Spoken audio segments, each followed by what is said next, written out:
In this video, I will show you the easiest way to remove the injectors in your car.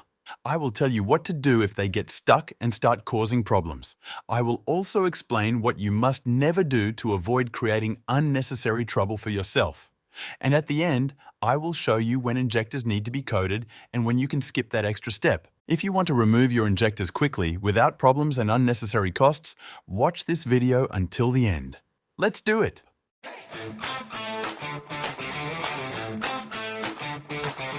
Let's start right away with the specifics and the first very important point before removing the injectors. In most cars with direct injection, they are connected to the fuel system using rigid metal lines like the ones you can see on the screen now. It is extremely important to loosen them and remember the order and layout of the lines you remove. Inside the system, there is pressure of several hundred atmospheres, and changing the position of the lines, which are currently perfectly fitted, could cause sealing problems. A fuel leak is the last thing we want, so it is better to take care of everything in advance. After removing the fuel lines, I move on to loosening all the bolts that hold the injectors in place. Now, a very important step.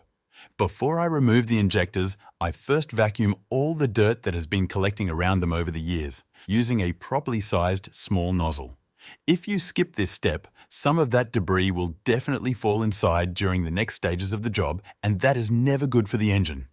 Once everything is clean, I insert a flat screwdriver between the engine and the edge of the injector to check whether they move and how difficult it will be to remove them. Here, I can already see that I've got a tough one. It will take a bit of effort, so I'll use an old proven method that will make this task much easier. I spray the injector seats generously with WD-40 and wait a while to let the product work.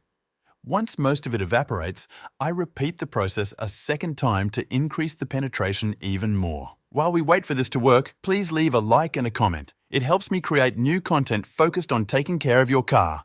Thank you! I prepared a piece of clean cloth, and now I make a second attempt using a wide, flat screwdriver, gently and without using force, checking whether I can move any of the injectors. I can already see that it's a bit better. Some of the dirt has dissolved. Now I rotate the injectors left and right with my fingers until I feel some play, and the injector moves freely in the seat. Sometimes it takes a minute, sometimes 3, and in difficult cases it may take 15 minutes, but that is still better than paying several $100s for new injectors if we rush and damage them. If you run into a case where even after trying to loosen them, you still cannot remove them easily, which can happen, for example, if the copper sealing washer in the seat has failed, or if you simply do not have the patience, there are special tools designed for removing seized injectors that can be matched to a specific engine model. In that case, the removal will certainly end in success. After removing the injectors, there are 2 extremely important steps. Note that I do not disconnect the connections between the injectors unless it is necessary. I would do this only if the entire injector needed to be replaced.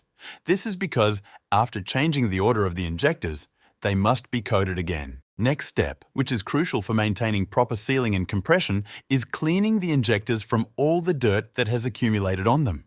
For this purpose, I use a strong solvent designed specifically for this job.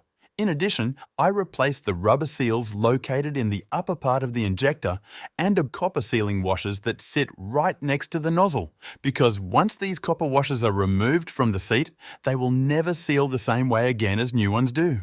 The cost of these seals is only a few dollars, and they provide peace of mind for many years. If you liked this video, check out my most interesting recording about the reconstruction of the glow plug system in my BMW. Good luck!